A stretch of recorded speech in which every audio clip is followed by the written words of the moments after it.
2017 के पहले कोई भी बेटी शाम को 6 बजे के बाद कहीं जा नहीं सकती थी। कोई बेटी अपने स्कूल ट्यूशन या कहीं जाने में उसको दिक्कत होती थी, माँ बाप भी नहीं निकलने देते थे। लेकिन आज वही उत्तर प्रदेश है और उसी उत्तर प्रदेश में आज बेटी शाम को 12 बजे भी रात में निकल जाए तो किसी की हिम्मत नहीं है कि उस बेटी के पीछे कोई चला जाए। लोगों को पता है कि उसका क्या अंजाम है और मेहनत का कोई शॉर्टकट नहीं है। मेहनत का सिर्फ एक ही रास्ता है, मेहनत।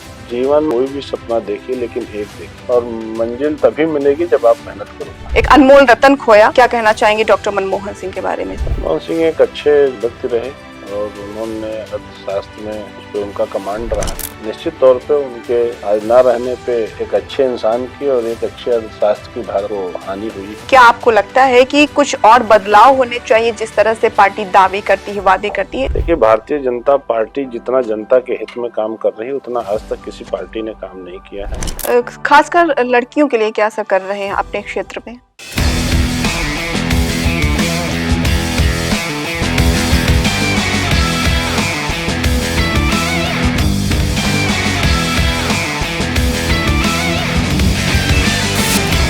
ऐसा है कि चाचा विधायक हैं हमारे। नमस्कार, मैं हूं मधुमिता। आप सभी दर्शकों का न्यूज टेस्ट संवाद में स्वागत है। आज का ये पॉडकास्ट बेहद ही इंटरेस्टिंग होने वाला है और इसकी टैगलाइन है चाचा विधायक हैं हमारे। और आज के इस मंच पर हमने आमंत्रित किया है खलीलाबाद के विधायक अंकुर राज तिवारी जी को। सर, बहुत बहुत स्वागत है आपका न्यूज टेस्ट संवाद में। सर, सबसे पहले शुरुआत करते हैं, आपके राजनीति में है, चूंकि राजनीति से ही पहले शुरुआत करते हैं, तो राजनीति का करियर आपका कहां से शुरू हुआ और क्यों? 2022 के विधानसभा चुनाव में भारतीय जनता पार्टी द्वारा टिकट दिया गया।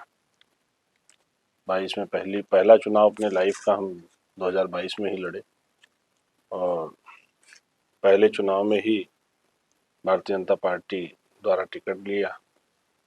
पार्टी ने अपना विश्वास जताया, चुनाव जीते। सर, आप एक समाज सेवी हैं जी। और इसके बाद क्या जरूरत पड़ी कि आप राजनीति में आ गए, क्योंकि समाज सेवा अपने आप में बहुत अच्छा कार्य है?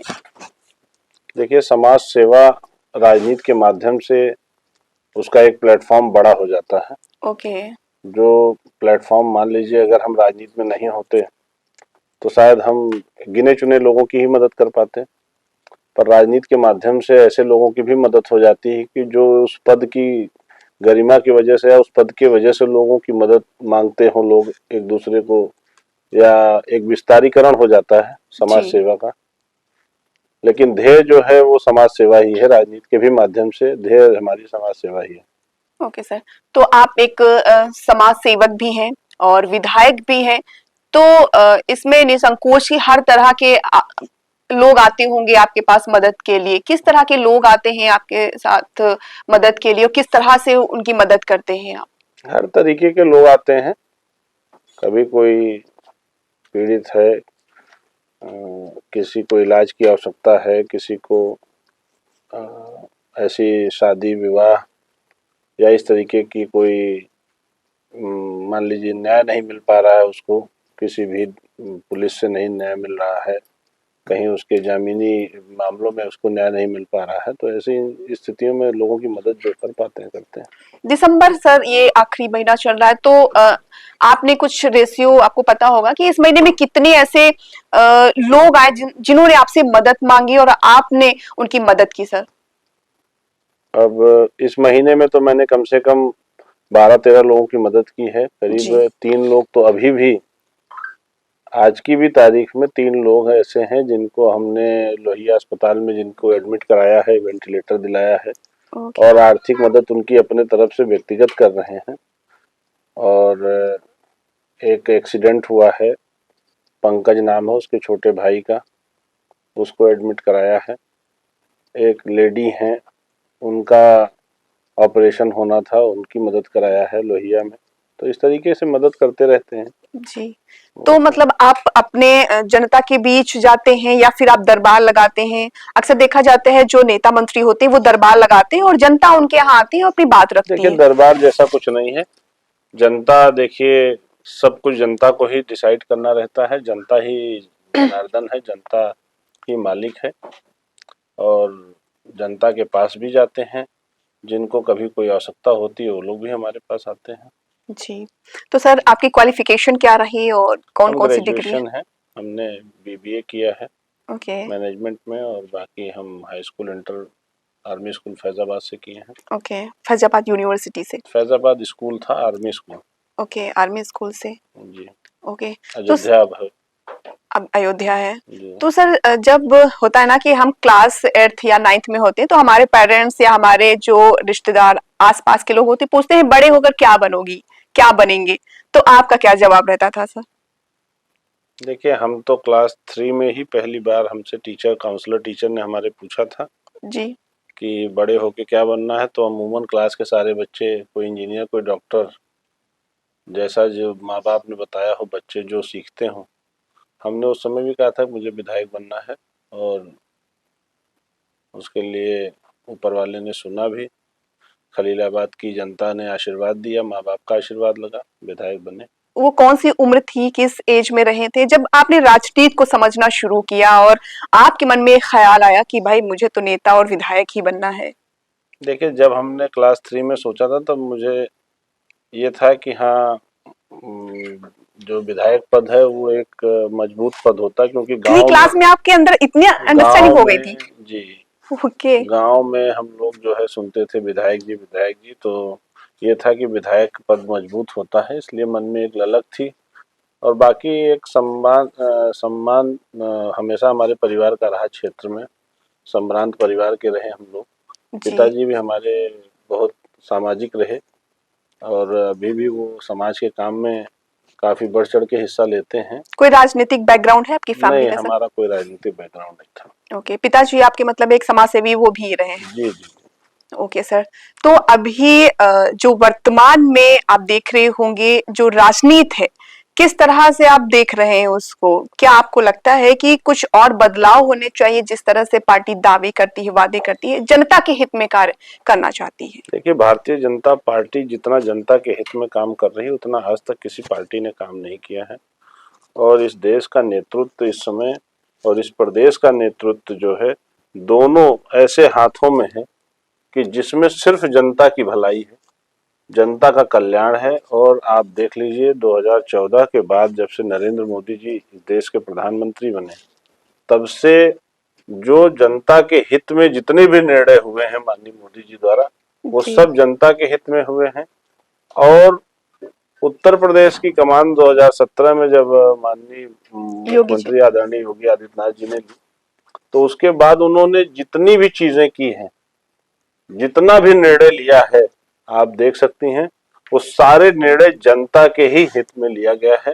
आप एक बेटी हैं इस देश की, आपको भी लगता है कि 2017 के पहले कोई भी बेटी शाम को 6 बजे के बाद कहीं जा नहीं सकती थी। कोई बेटी अपने स्कूल ट्यूशन या कहीं जाने में उसको दिक्कत होती थी, माँ बाप भी नहीं निकलने देते थे। लेकिन आज वही उत्तर प्रदेश है, और उसी उत्तर प्रदेश में आज बेटी शाम को 12 बजे भी रात में निकल जाए तो किसी की हिम्मत नहीं है कि उस बेटी के पीछे कोई चला जाए। लोगों को पता है कि उसका क्या अंजाम होगा। लेकिन सर योगी इसके जी ने बावजूद एक भी आइडियल उत्तर प्रदेश, देखिए, आप मीडिया से हैं, आपको ये पता है उत्तर प्रदेश की जो लोगों के अंदर आउट ऑफ यूपी जो लोग उत्तर प्रदेश के बारे में एक धारणा रखते थे कि क्राइम वहां है, उत्तर प्रदेश में बिजनेस करने लायक नहीं है, उत्तर प्रदेश में हम सेफ नहीं है, वो परसेप्शन उत्तर प्रदेश का बदला है। उत्तर प्रदेश के प्रति लोगों की सोच बदली है। आज उसी उत्तर प्रदेश में जो लोग उत्तर प्रदेश से पलायन कर चुके थे, वही लोग आज उत्तर प्रदेश में आकर दोबारा बिजनेस करना चाहते हैं। वही लोग आज बिजनेस की अपॉर्चुनिटी देख रहे हैं।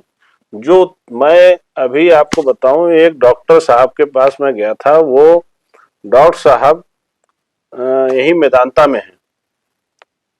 वो मैं गया था अपनी बड़ी माता जी को दिखाने। उन्होंने हमसे कहा कि तिवारी जी, मैं ऑर्थो का डॉक्टर हूं, और दिल्ली में एक परिवार हमारे पास कानपुर से आया, तो उसने कहा कि हम उत्तर प्रदेश से हैं।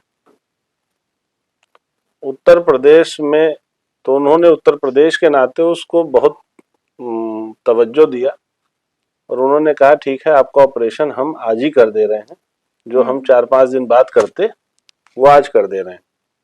तो वो फैमिली कही नहीं, हम पहले जाएंगे, अपना घर सुरक्षित करेंगे, किसी रिश्तेदार को बैठाएंगे, उसके बाद हम आके ऑपरेशन कराएंगे। ओके।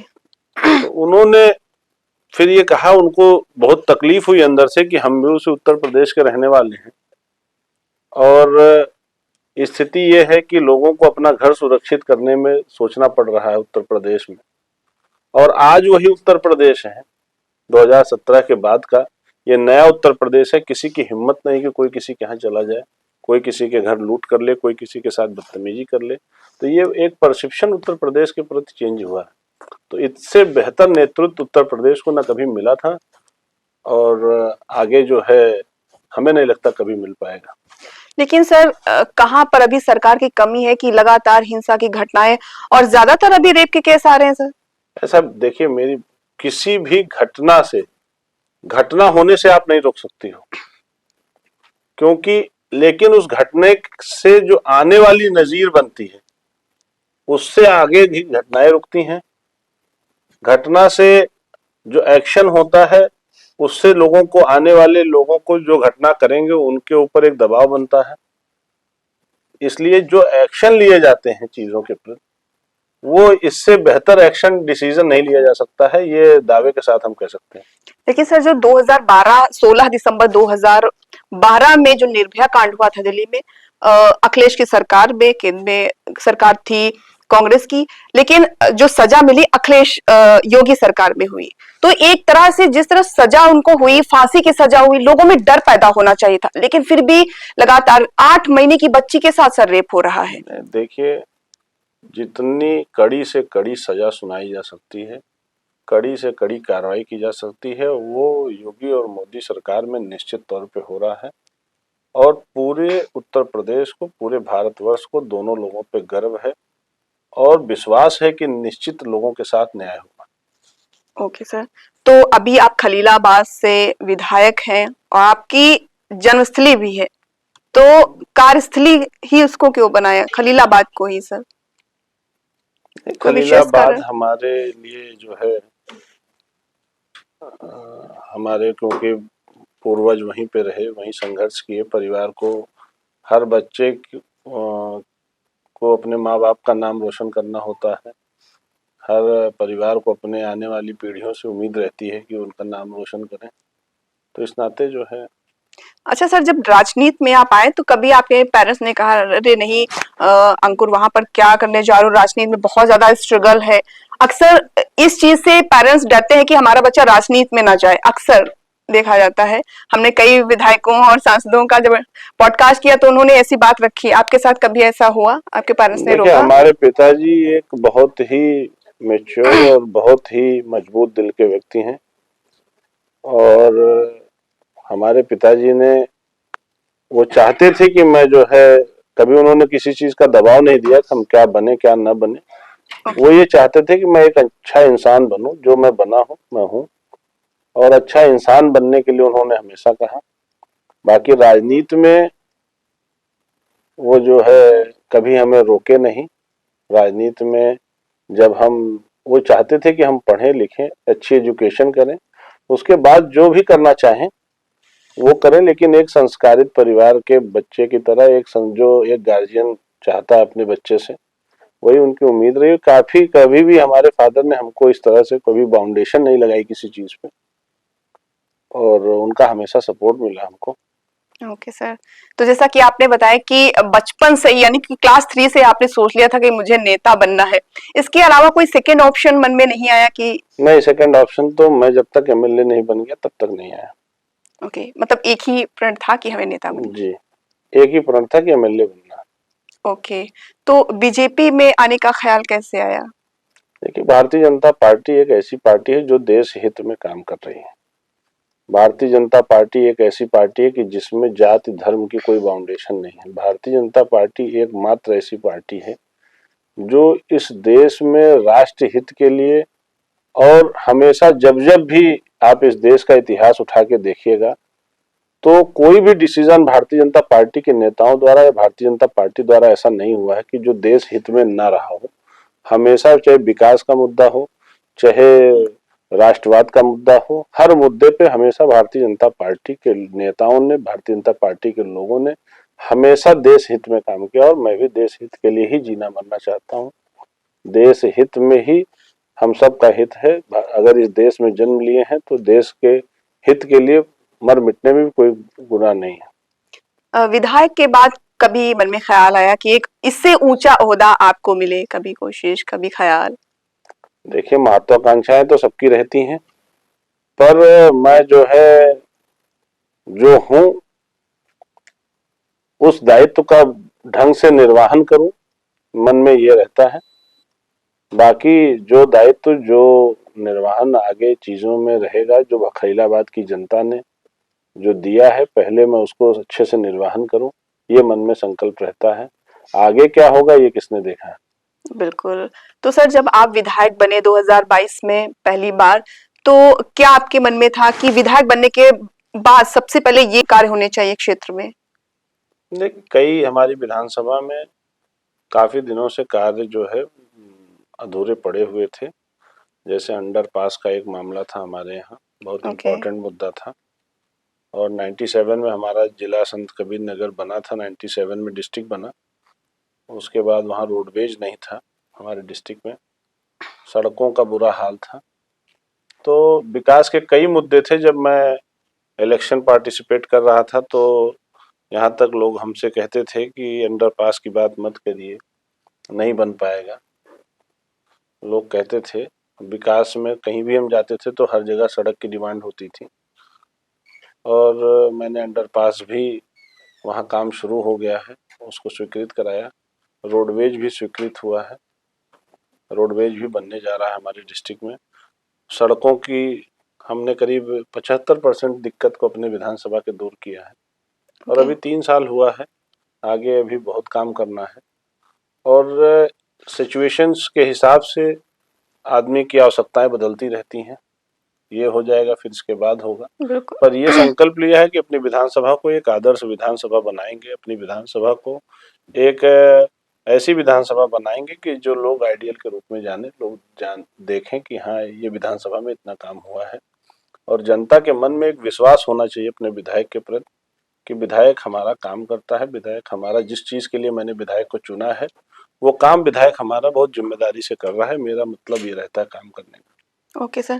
जैसे सर आपने सड़कों की बात करी, तो सड़क बनाने के लिए ठेका दिया जाता है, तो अक्सर शिकायत आती है जो ठेकेदार होते हैं बहुत इसमें लापरवाही बरतते हैं और सड़क बहुत ही जल्दी खराब हो जाती है। जब सड़क निर्माण होता है, कभी आप वहां पर जाकर निरीक्षण करते हैं?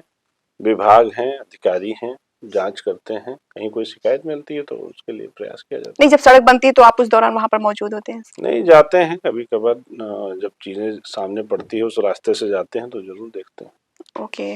तो अभी कौन से कार्य हैं जो बाकी हैं, आप करना चाहते हैं लेकिन अभी हो नहीं पाए हैं? हमारे यहाँ जैसे भी तामेश्वर नाथ धाम एक हम चाहते हैं नगर पंचायत हो जाए वो। ओके। उसका विकासीकरण हो। भोलेनाथ का बहुत पुराना मंदिर है। एक ब्लॉक है हमारे यहाँ कांटे, उसको बनवाने के लिए प्रयास कर रहे हैं। और भी और चीजें हैं, उसके लिए प्रयास करेंगे। विधानसभा में तो रोज कुछ न कुछ चीजें, देखा जाए तो बहुत काम अभी है करने के लिए, करेंगे भी आगे। खासकर लड़कियों के लिए क्या सब कर रहे हैं अपने क्षेत्र में? हमारे यहाँ बालिका विद्यालय था और केंद्रीय विद्यालय में बहुत लोग चाहते हैं कि उनकी बेटियां पढ़ें, तो केंद्रीय विद्यालय हमारे जनपद में नहीं था, जिसकी डिमांड कई बार हमारे पास आई। तो केंद्रीय विद्यालय के लिए हम लोगों ने जमीन चिन्हित कराया है जिलाधिकारी से बात करके, और प्रयास करेंगे कि जल्दी केंद्रीय विद्यालय आ जाए। महिलाओं के एजुकेशन को लेकर के ऐसी चीज़ें रहें कि कहीं उनको जिले के बाहर न जाना पड़े, बच्चियों को बाहर न जाना पड़े, जनपद में ही रहने के लिए। और जो समूह की महिलाएं हैं हमारे यहाँ, जो समूह भारतीय जनता पार्टी की सब सरकार बनी तो गांव-गांव में समूह दिए गए, बनाए गए। उन समूह की महिलाओं के लिए तहसील स्तर पे, क्योंकि उनको दिक्कत होती थी, अपना प्रोडक्ट बनाती तो थी लेकिन उनके पास सेल करने का कोई प्लेटफॉर्म नहीं था। तो वो हमने जो है अपनी निधि से, तहसील जो होती है, तहसील में क्योंकि हजारों लोग रोज आते जाते हैं, तो वहाँ अपनी निधि से हम एक रूम ऐसा बनवा रहे हैं कि जिसमें समूह की और महिलाएं ला करके अपना सामान रख के सेल कर सकें, ताकि उनके प्रोडक्ट को सेल करने में दिक्कत ना हो। ओके सर, तो अभी जो जानकारी हमें मिली वहां पर सूती मिल भी बंद पड़ी है, उसके लिए क्या सर? बंद पड़ी है, प्रयास चल रहा है कि वहाँ कोई ना कोई चीज, क्योंकि देखिए आजकल दुनिया भर की नई नई फैक्ट्रियां हैं, नए नए तरीके हैं, तो प्रयास ये कर रहे हैं कि उस लैंड को हम किसी और उसमें यूज कर लें, कोई और इंडस्ट्री वहाँ डेवलप करें, इसके लिए प्रयास कर रहे हैं। काफी समय से बंद पड़ी है ना सर? हाँ, तो काफी समय से बंद पड़ी तो अभी कितना प्रोसेस पहुंचा है आगे? अभी उसके बारे में लोगों से चर्चाएं हुई, पत्र दिया है। ओके कोई इंडस्ट्री वहाँ, अगर गवर्नमेंट इस प्लान करे कहीं इंडस्ट्री के लिए लैंड की जरूरत हो, तो उस लैंड को यूज कर ले। ओके सर, जब आप कभी कोई राजनीतिक फैसला लेते हैं तो कौन वो लोग हैं जिनको आप बताते हैं कि ये इस प्रकार होना है, नहीं, और सलाह मशवरा किससे लेते हैं सर? देखिए, हमारे कुछ गंभीर ऐसे लोग हैं, अपने पिताजी हैं, बाकी तो और हम ज्यादा किसी से सलाह लेते नहीं अपनी लाइफ में। ओके, पिताजी आपके? पिताजी हुए, दो लोग जो हैं हमारे पारिवारिक शुभचिंतक, अगर कोई ऐसा निर्णय लेना रहता है तो ले पूछते हैं, बाकी तो मैं अधिकतर अपने मन और दिल की ही करता हूँ। ओके सर, तो आगे हम बढ़ते हैं, थोड़ा सा आपके पास्ट में जाते हैं। 2022 में सर क्या हुआ था कि लोग सड़क पर आ गए थे और आपके खिलाफ नारेबाजी कर रहे थे? कब? सर 2022 की बात है, जब विकास विरोधी नारे लग रहे थे, मुर्दाबाद के नारे लग रहे थे। ऐसा तो कोई नारा नहीं लगा सर हमारे पास वीडियो भी है उसका, हमने जो सोर्सेस के हिसाब से निकाले हैं, तो ये कहा गया कि आप भ्रष्टाचारी हैं, विकास विरोधी हैं। कई जो लोग थे सड़क पर आ गए थे। नहीं, ऐसा तो कभी नहीं हुआ। नहीं सर, ऐसा हुआ कि बीडीसी के द्वारा ये मोर्चा खोला गया था सर। नहीं, बीडीसी नहीं थे उसमें, उसमें समूह की महिलाएं थी। आपने वीडियो जो है पूरा देखा, पूरा वीडियो को देखिए, उसमें जो है वो समूह की महिलाओं को बैठा के वहाँ का ब्लॉक प्रमुख जो है वो समाजवादी पार्टी का था और गलत तरीके से पैसा निकालना चाहता था। वहाँ पे ओके जो जनता का पैसा था वो जनता के हित में खर्च होना चाहिए, वो लूट मार में नहीं खर्च होना चाहिए कि लूट लो उस पैसे। तो उस चक्कर में जो है वो समूह के या गांव से पकड़ के पैसे पे किराए पे महिलाओं को ला करके बैठाया गया था, और बाकी कोई बीडीसी उसमें नहीं था। उसको पूरी न्यूज जब आप पढ़िएगा तब जानिएगा। नहीं, जो हमको मिली है वही है। और साथ में सर एक ऑडियो क्लिप भी वायरल हुई थी कि सीडीओ साहब तक कमीशन पहुंच गया, लेकिन अभी तक हमारे पास नहीं आया है, और अगर नहीं आया तो हम देख लेंगे। वो ऑडियो क्लिप किसकी थी सर? उसको लेकर भी बवाल हुआ था। वो हमारी जानकारी में नहीं। ओके सर, अभी हाल ही में रिलेटेड उससे कोई विषय नहीं। ओके, तो अभी हाल ही में पीएससी आपका चुरेब है, वहां पर एक जो स्वास्थ्य महिला कर्मचारी, उसके साथ कुछ ऐसा हुआ सर? उस मामले में जानकारी है कोई आपको? पूरी जानकारी है। क्या हुआ है सर उसमें? एक महिला वहां पे प्रसव के लिए गई थी। ओके। उस महिला से जो जब वहाँ उसको दिक्कत महसूस हुई तो वहाँ के स्टाफ ने कहा कि आप यहाँ से चले जाओ, तो कहीं हायर जगहों पे, चाहे खलीलाबाद या गोरखपुर या लखनऊ, तो जाने में विलम्ब हुआ या लापरवाही वहाँ हुई, इसकी समीक्षा चल रही है। उसमें फिलहाल जो वहाँ के स्टाफ थे उनके ऊपर मुकदमा भी लिखा गया है, उसकी पुलिस जांच कर रही है, और जो दोषी होगा उसके ऊपर कार्रवाई होगी। अगर कोई दोषी नहीं होगा तो उस पुलिस का जांच का विषय हो, तो जो जांच होगी उसमें मैंने दोनों पक्ष की बात सुनी है, और मैंने वहाँ के जिलाधिकारी को, पुलिस अधीक्षक को यही कहा है कि जो उचित हो, जो न्याय हो, जो सही हो, वही होना चाहिए। जो स्वास्थ्य महिला कर्मी है सर, उसको 2 दिन पुलिस थाने में रखा गया, उसकी तबीयत भी बिगड़ गई है ऐसा भी, और प्रधान पर मारपीट का भी आरोप लगाया महिला ने। इस मामले को किस तरह से आपने संज्ञान में लिया? देखिए, प्रधान पे मारपीट, तो प्रधान तो कोई वहाँ मारपीट ऐसा किया नहीं है। ओके। और ना ही कोई व्यक्ति वहाँ पे, कई गुटों की जो लोकल पॉलिटिक्स है वो उसके शिकार दोनों पक्ष हुए हैं। दोनों पक्ष चाहे वो महिला जो पेशेंट थी और चाहे वो डॉक्टर, वो लोकल वहाँ के गुटबाजी के चक्कर में शिकार हो गए हैं। तो अभी सर क्षेत्र में जिस तरह की गुंडागर्दी देखी जा रही है उसको किस तरह से आप देखते हैं? कुछ कम करिए सर, इस तरह से रोज भ्रष्टाचार के आरोप आप पर लगते रहे। आपने इस पर बयान भी दिया था, मैंने आपका भी वीडियो देखा। देखिए, जब विकास कोई करेगा तो भ्रष्टाचार का आरोप लोग लगाएंगे, ओके, लेकिन आरोप लगाना राजनीति में बड़ी चीज नहीं है, आरोप सिद्ध करना बड़ी चीज है। आरोप सिद्ध कोई नहीं कर पाएगा, ओके। क्योंकि भ्रष्टाचार जब होगा नहीं तो आरोप सिद्ध नहीं हो पाएगा। नहीं तो ये भ्रष्टाचार का आरोप लगा भ्रष्टाचार का कैसे था सर? आरोप देखिए, कोई आरोप आपके ऊपर कोई आरोप लगा दे भ्रष्टाचार का तो कोई क्या कर लेगा? आप ये बताइए, अगर कोई भी व्यक्ति आपसे कह दे कि आप इस मीडिया उसमें हैं और आप भ्रष्टाचार कर रही हैं, तो कोई क्या कर लेंगी आप? आरोप लगाना कोई बड़ी बात नहीं है। पॉलिटिक्स लाइफ में आरोप लगता रहता है, लेकिन आरोप सिद्ध नहीं कोई कर पाएगा, इसकी गारंटी है। अच्छा, पॉलिटिक्स लाइफ की बात कर रहे हैं तो पूछना चाह रहे हैं कि सर आसपास सबसे ज्यादा लोग कौन लोग होते हैं एक नेता के आसपास? नेता के आसपास जनता होती है। दोस्त या दुश्मन सर? सबसे ज्यादा दोस्त होते हैं देखिए, दुश्मन? ऐसा है कि राजनीति में दोस्त दुश्मन हर तरीके के लोग रहते हैं, और मेन चीज क्या है कि दोस्त दुश्मन से ज्यादा दोस्त ना होते तो एमएलए नहीं होते, तो स्वाभाविक है कि दोस्त ज्यादा है। अच्छा, ये सच है क्या सर कि एक नेता है अगर जेल नहीं गया तो कुछ नहीं हुआ, नेता नहीं है नहीं, फिर? ऐसा बिल्कुल नहीं है। बहुत ऐसे नेता हैं जो जेल नहीं गए, और जेल कोई ऐसी वो नहीं है कि प्रमाण पत्र नेता का दे रहा हो। नेता का मेन मकसद है जनता की सेवा करना, जनता के हित में कुछ भी निर्णय हो, कोई भी कुछ कदम उठाना पड़े, जनता के सम्मान में, जनता के हित में, उस निर्णय में कहीं कोई दिक्कत नहीं। हाँ, मान सम्मान के साथ समझौता न कभी किया था, न करूंगा। कोई आप पर कभी केस दर्ज हुआ सर? नहीं, अभी तक तो कोई केस नहीं दर्ज हुआ। आचार संहिता के मुकदमे चुनाव में 1-2 लगे थे, लेकिन वो भी खत्म हो गए। क्या हुआ था सर? वो तो मान लीजिए पब्लिक ज्यादा रहने पे आचार संहिता के जो 1-2 मुकदमे लिखे गए हों। तो अभी सर खलीलाबाद में कोई मस्जिद है सर आसपास?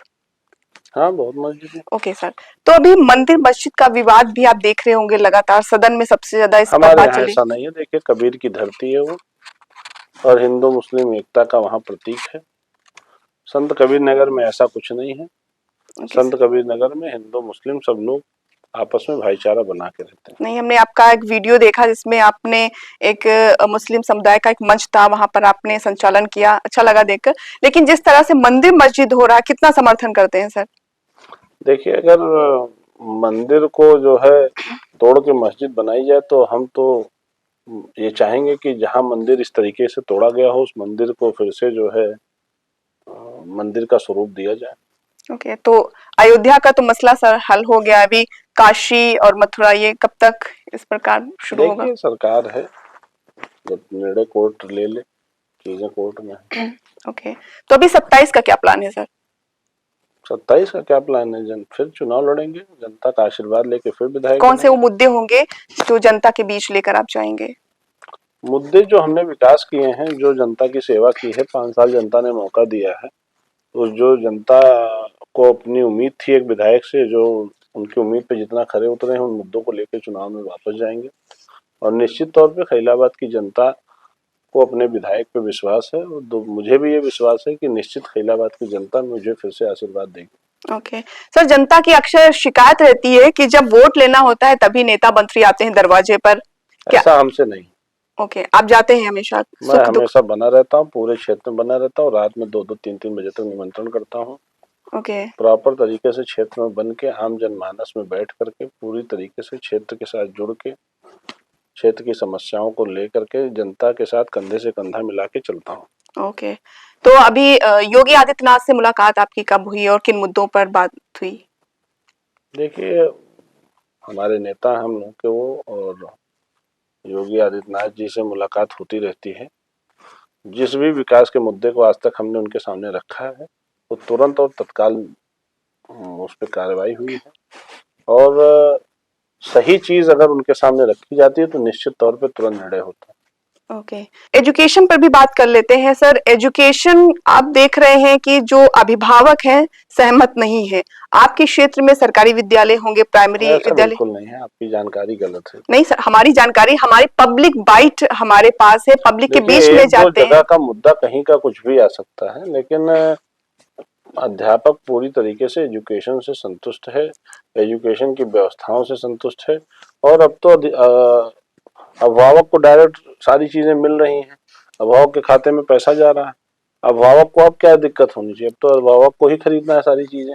अगर अभिभावक को सर दिक्कत नहीं तो जो प्राइवेट स्कूल है इसमें संख्या बढ़ रही है, आप देख रहे हैं सरकारी विद्यालयों में बच्चे ही नहीं है। देखिए, अब ये ऐसा बिल्कुल नहीं है। जो व्यवस्थाएं हैं, जो प्राइमरी विद्यालय हैं, आप उनकी स्थिति देख लीजिए, कायाकल्प योजना के माध्यम से वो सब बेहतर से बेहतर बन रहे हैं। तो रैपिड फायर हमारे सर सवाल हैं, कुछ इनका जवाब एक शब्द में देना है। देश का सबसे अच्छा प्रधानमंत्री विपक्ष का कौन होगा? राहुल गांधी या फिर अखिलेश यादव? हमारे हिसाब से देश का एक ही प्रधानमंत्री ठीक है, नरेंद्र मोदी। ओके सर, देश का सबसे सफल वित्त मंत्री मनमोहन सिंह या फिर निर्मला सीतारमण? देखिए, वित्त मंत्री जो है अरुण जेटली जी हमारे यहाँ रहे जी, उनसे सफल तो मुझे नहीं लगता कि कोई था। और अरुण जेटली जी के बाद जो है हमारी मंत्री हैं, लेकिन मनमोहन जी भी अब इस दुनिया में नहीं है, तो अब हम कोई कमेंट इस पे नहीं देना चाहते हैं। ओके, देश का सबसे अच्छा अभी तक रक्षा मंत्री प्रणब मुखर्जी या फिर राजनाथ सिंह? दोनों लोगों की अपनी अपनी, ऐसा नहीं है कि वो विपक्ष में रहे तो हम उनकी बुराई करें, ये पक्ष में है तो हम इनकी तारीफ करें। लेकिन राजनाथ सिंह जी की क्वालिटी पूरा देश वाकिफ है। राजनाथ सिंह जैसा नेता हो पाना संभव नहीं। ओके, उन्होंने पूरे जीवन में त्याग किया है और त्याग करके तब करके यहाँ तक पहुंचे हैं। निश्चित तौर पे उनके निर्णय, उनके डिसीजन में कोई भी फर्क नहीं होता है। और उन्होंने जब से देश की कमान संभाली है तब से भारत में सेना का कॉन्फिडेंस बढ़ा है, कई इक्विपमेंट्स नए आए हैं, देश का विकास हुआ है। सेना अपने जो मुकाम पाना चाहती थी राजनाथ जी के आने के बाद वो पाई है। देश का सबसे ईमानदार नेता राहुल गांधी या फिर केजरीवाल? नरेंद्र मोदी। मैंने सर दो ऑप्शन दिए हैं, इनमें अब से आपके बताइए। ऑप्शन में तो कोई ठीक ही नहीं है, तो कहें क्या? आप आसपास देखते होंगे कि सेल्फी लेने के लिए आपके पास आते हैं होंगे लोग, तो उनका भी एक सपना रहता है कि हम भी एक नेता बने, मंत्री बने, तो सर उनको क्या करना चाहिए, क्या प्रोसेस रहता है? देखिए, सेल्फी लेना चाहिए, लोगों को देखना चाहिए, सीखना चाहिए। और सबके अंदर अच्छाई बुराई है, कोई भगवान नहीं है। मैं भी इंसान हूँ, हो सकता है कुछ कमियां गलतियां हमसे भी हों, लेकिन अच्छी चीज़ों को अडॉप्ट करना चाहिए, गंदी चीज़ों को अडॉप्ट नहीं करना चाहिए। प्रयास ये करना चाहिए, मेरे लेवल पे ये प्रयास रहता है कि मैं अच्छे से अच्छा करूं। लोगों को हमसे जो हमारे अंदर अच्छाइयाँ हों उसको कैप्चर करनी चाहिए। मैं लोगों को ये आपके कैमरे के माध्यम से कहूँगा कि जो अच्छी चीज़ें हों उसको कैप्चर करिए। एक सपना पलता है युवाओं में कि मुझे नेता मंत्री बनना है, तो उसके लिए उसको क्या करना चाहिए? बेसिकली कुछ चीजें। जीवन में पहली चीज तो ये जान लीजिए, कोई भी सपना देखिए लेकिन एक देखिए। और जब सपना देख लीजिए तो आंख बंद करके सपना मत देखिए, आंख खोल के सपना देखिए। और प्रतिदिन, हर वक्त, हर मिनट, हर घंटे उस सपने को साकार करने के लिए जिए। उस सपने को साकार कैसे होगा उसके लिए मेहनत करिए। और मेहनत का कोई शॉर्टकट नहीं है, मेहनत का सिर्फ एक ही रास्ता है, मेहनत। और मंजिल तभी मिलेगी जब आप मेहनत करोगे। हमने कल एक भारत रत्न खोया, एक अनमोल रत्न खोया, क्या कहना चाहेंगे डॉक्टर मनमोहन सिंह के बारे में सर? मनमोहन सिंह एक अच्छे जो है व्यक्ति रहे और उन्होंने अर्थशास्त्र में उस पर उनका कमांड रहा। निश्चित तौर पे उनके आज ना रहने पे एक अच्छे इंसान की और एक अच्छे अर्थशास्त्र की भारत ने को हानि हुई है। भगवान उनकी आत्मा को शांति दे। आपने किस तरह से याद करते हैं उनकी कुछ खास बात कोई? उनका एक इकोनॉमिक्स उनकी मजबूत रही हमेशा। जब भी कोई ज़रूरत अर्थशास्त्र की बातें आई, इस देश को कभी कोई राय देनी रही तो उन्होंने अच्छी राय दी इस देश को। अच्छे इंसान थे। बहुत बहुत शुक्रिया सर, आज इस मंच पर आए और अपने राजनीतिक मुद्दों पर बात की और जनता के जो सवाल थे उनके जवाब दिया। आशा करती हूँ कि जो हमारे दर्शक हैं आज के, जिनके मन में सवाल रहे राजनीतिक मुद्दों को लेकर, पूरा क्लियर हो गया होगा। बहुत बहुत शुक्रिया सर हमारे मंच पर आने के लिए। बने रहें न्यूज़स्टार 7 मीडिया के साथ। हमें फॉलो करें YouTube, Instagram, Facebook और Twitter पर। मिलते हैं अगली वीडियो में।